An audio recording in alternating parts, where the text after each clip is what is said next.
Hello again, YouTube. Figured I'd do a quick video again. I just recently upgraded a couple parts on the YXZ. Last night I installed a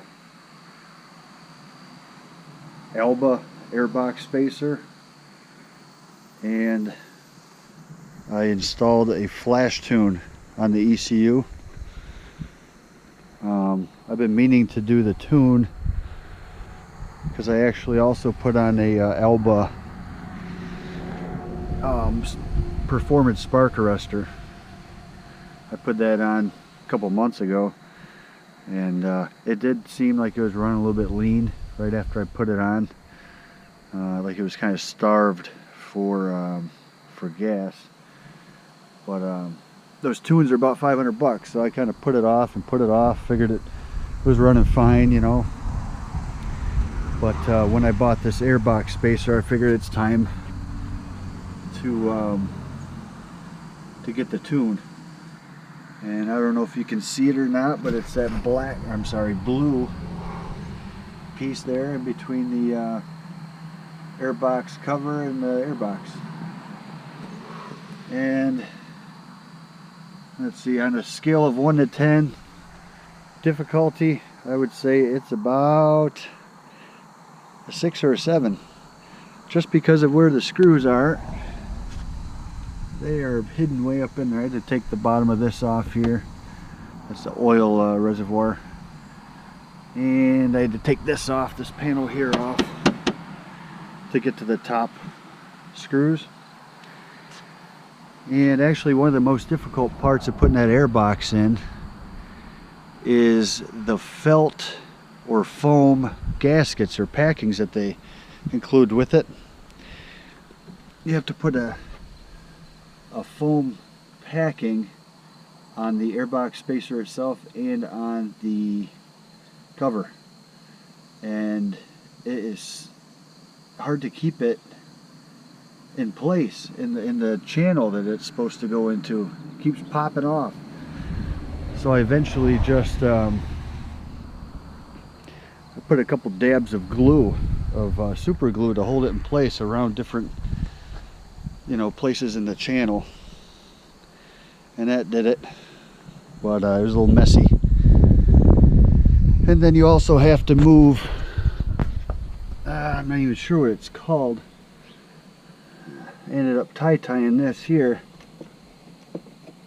into place rather than putting the bracket back on, because it's so hard. You have to bend it, the bracket that holds it in place, just right to get the bolt to go back in. And I just ran out of patience last night. I was doing this until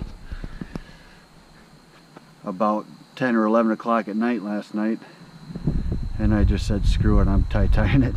I'll come back later and bolt it in. I'm not sure if I will or not, but working so far.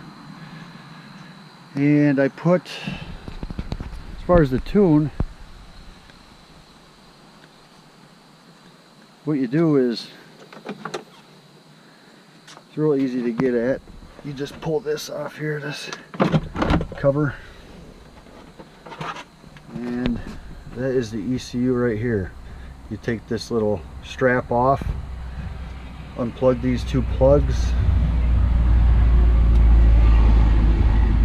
wait for that semi to go by, and I got the what they call the bench side kit.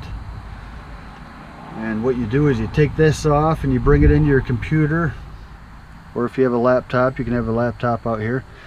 You download flash tune software, and then you pick your tune.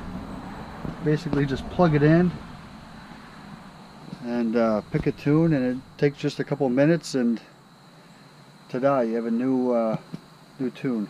And with that tune, I picked the Graves. There's tunes that come preloaded on the it's actually on the computer that you download, and the one that I chose was a slip-on tune. It's called a Graves slip-on tune because this is actually flash tune, must be affiliated with Graves. Maybe Graves makes the flash tune, I'm not sure, but that was one of the choices. So I got the the slip-on tune, because I don't have a full exhaust. There's also a full exhaust tune you could choose from, and I figured that would be a little bit of an overkill, so I chose a slip-on tune, and I think it was perfect because it runs great. It changes, it removes the speed limiter, it bumps up your rev limits, so now it'll rev up to 10.5 rather than 10, I think is what it was set at before. And